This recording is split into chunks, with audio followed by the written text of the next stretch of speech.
Welcome to another episode of BLS Podcast. I'm David Choi. I'm Mark Tran. I'm David Estes. I'm Joseph Terry. And today we have an interview with Michael Romano. He's a sophomore at BLS, and he recently created a new punk rock band called American Ink. So, welcome to the podcast, Michael. Thanks for having me, guys. All right. So, first question I want to ask is, how did you think of the name American Ink? Like, what's the context behind this name? Well, band? we had a number of really awful band names that I'm not going to share. Please share. We had for Please week share four. them. Alright, so Aiden and I, before we even met our drummer, Nick, we had this, the original name of the band that we started was called Five-Sided Puzzle Palace. What? Like the Pentagon. I guess. Because Aiden thought that was a cool name. Alright. And so did I. And then we realized that's kind of a mouthful. And we went through like a bunch of other ideas that I can't remember. And then like after a couple months we just settled on that.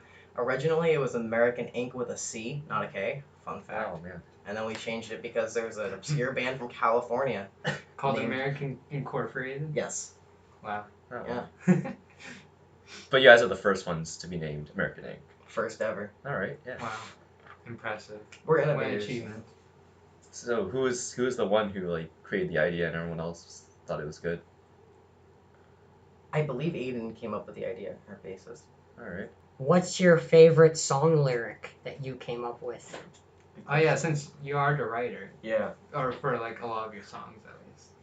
Well, I don't know. It's hard to choose because it's hard to be objective about like what you write. Yeah. But I do really like the a lot of the lyrics from Broken Wings. That's probably my favorite song that I've written lyrically. I'd probably say the second verse of that song is probably my favorite lyrical thing I've written. What would you say are your biggest influences on you and your band? Oh yeah. Alright, well the obvious one's Green Day, which a lot of people are very happy to point out to us that we sound like Green Day. You sound like punk. Congrats.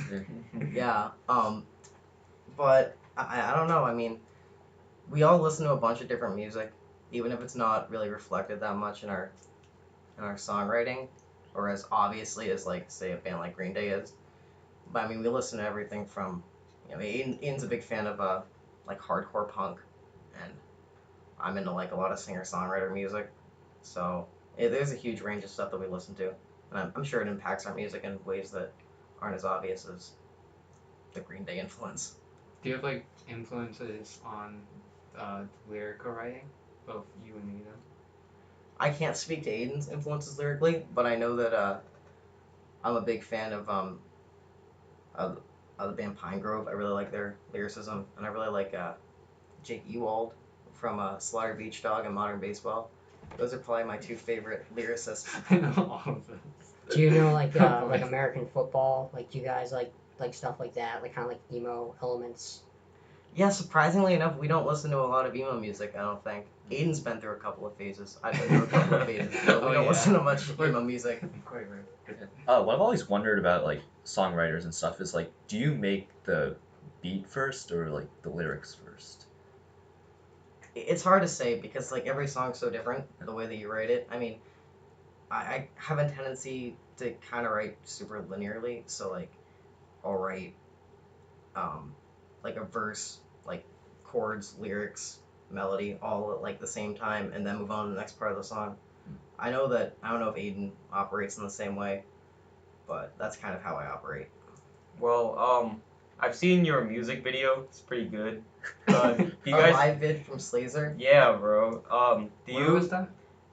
Like, All right, I don't even know where we recorded that. It was Oh. some, Forget the studio. it was some lame town in Massachusetts that I never want to go back to. It was a long way from here.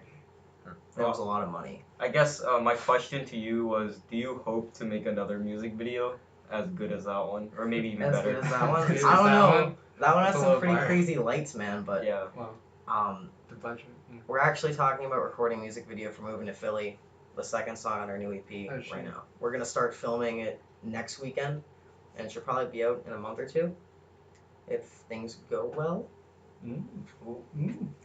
Teaser. Or not teaser exactly.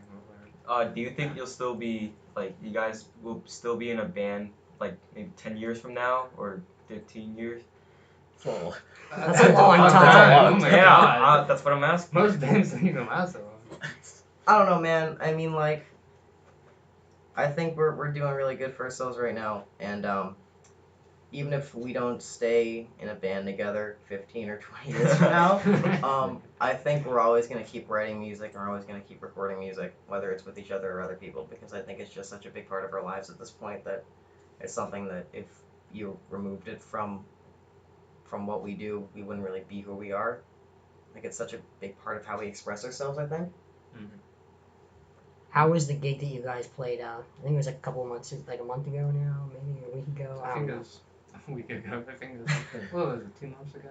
Yeah, it was Month at the ago? it was probably like well a month ago, maybe over a little over a month I ago. don't know, my sense of time is awful. Same here, dude. But yeah, I think the show with the model went really well. People seem to like it. Oh yeah, I- mosh pit.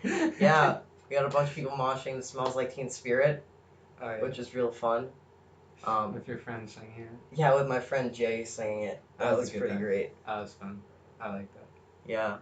I mean, I don't know. I think the show went well. Usually after a show, I go through this period where I'm just really pissed off at myself and I hate myself because I Whoa, Whoa, that's Whoa. that's Because- real. because I'm like I didn't play well enough. I didn't sing well enough. I wasn't Yeah. like a good enough live performer. But that was probably the first show we ever played where I felt like good about it like right afterwards. Oh, shit. Yo, from my experiences, like I played piano, and when I do like a piano recital, most people don't remember the places where I messed up. They only remember like the good parts of when I played. Like I don't know, that's just for me Yeah, personally. like often they don't. They don't think about They don't the even realize in the first place sometimes. Yeah. Like, Yeah. or depending on how big you mess up at least.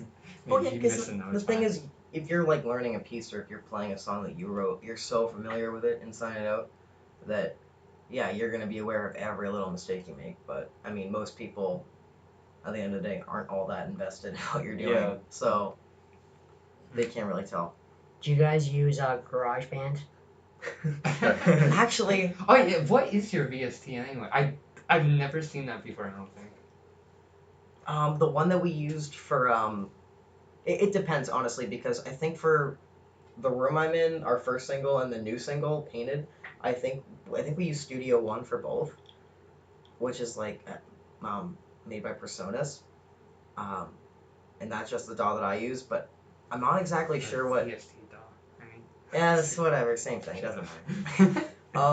But I don't know what Aiden's dad uses, and he's the one who produced the EP. Oh. So he has expertise in that then. Yeah, he was in a pretty popular like grunge rock band back in the '90s. Well, really? Yeah, they were called Cliffs of Deneen. I don't think you can find too much of their stuff on the internet anymore. There's always underground stuff. Always. But yeah, I mean, I think there's still some stuff out there. But anyway, so he was in a pretty popular band back in the '90s, and I guess then he got into recording, and he's a super huge asset to us because he's a great producer, he's a great mixer, and he really helped make a lot of this, the way the EP sounds. That was almost all him.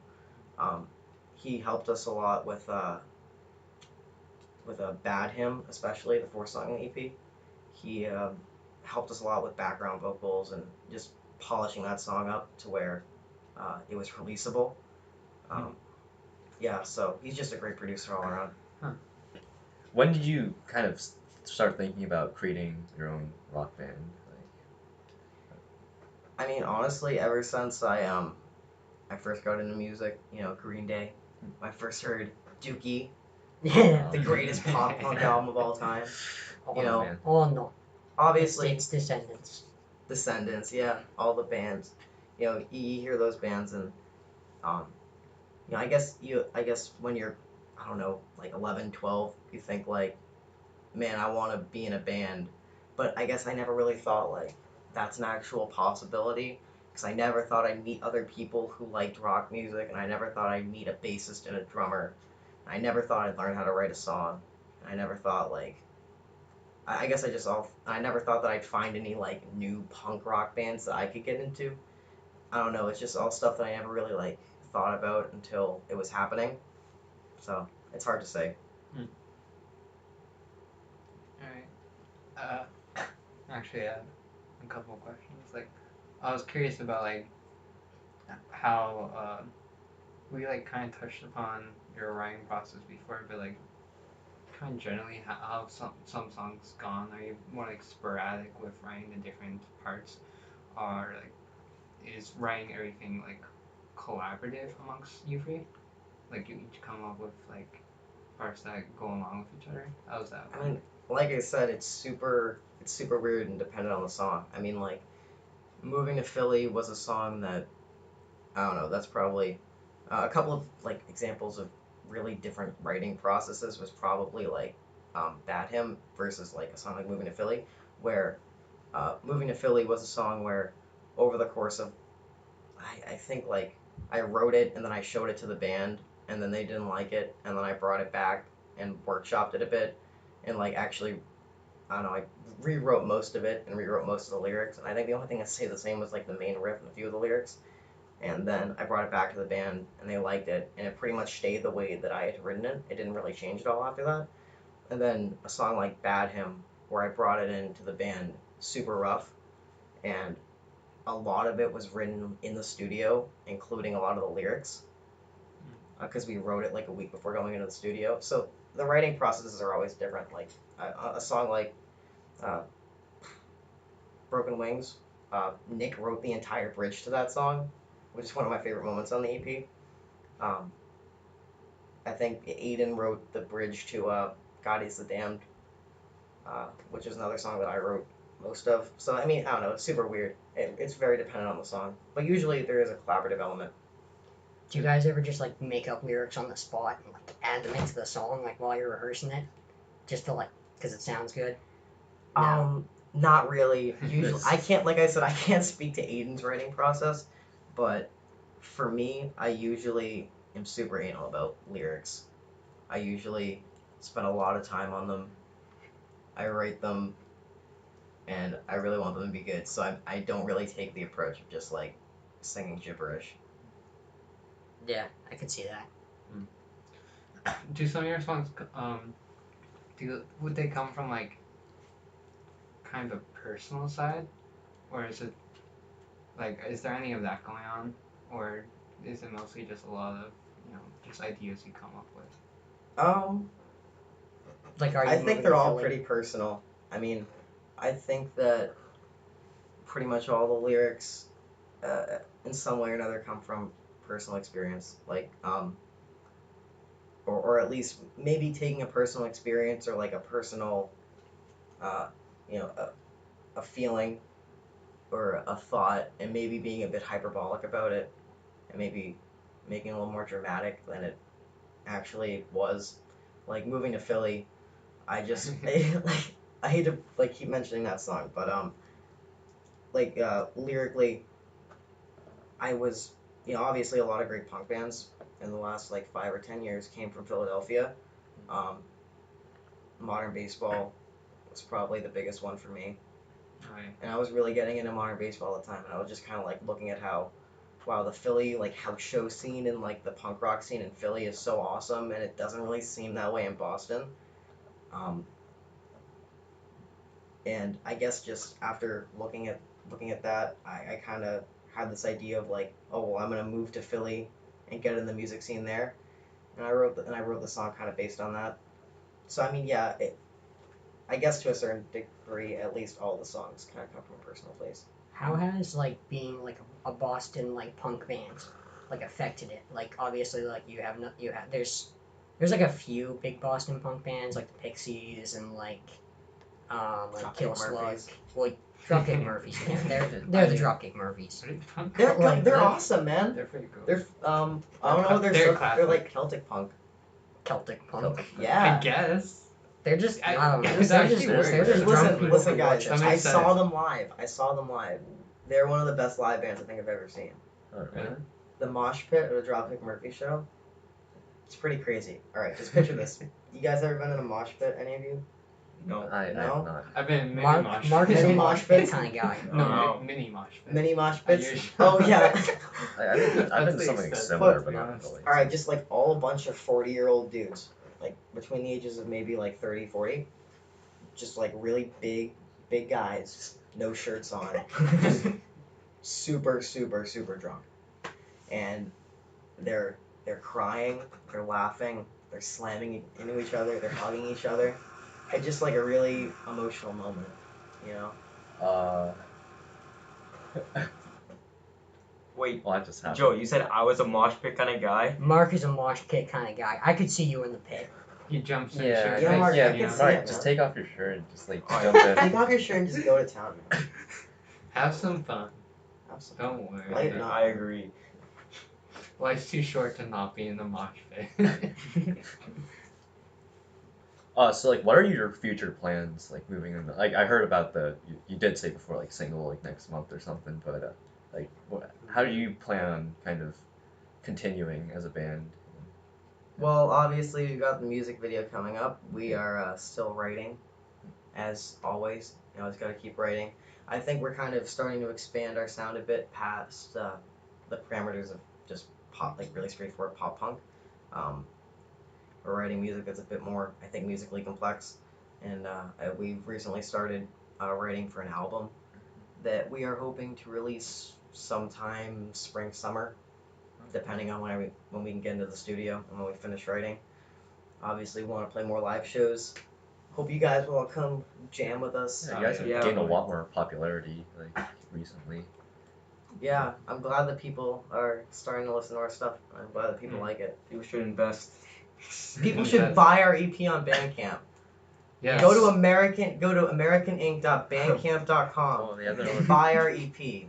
Send How us much is it? bitcoins. Send us money. Bitcoins. Bitcoins. Woo. Yeah, or don't. Just stream it on Spotify. Our music isn't worth money. Wow. Okay. I think it's worth money. Oh, thank you, David. You put a lot of work in that. All right, so yeah, that's been it for the podcast. Yeah, thank you so much, Michael, for being on. Yeah. It's actually been an honor because American Ink is it's gaining a lot of fame. Rising stars. Yeah. Well, thank you guys. Thank you guys for having me. Yes. And this was a lot of fun. Yeah.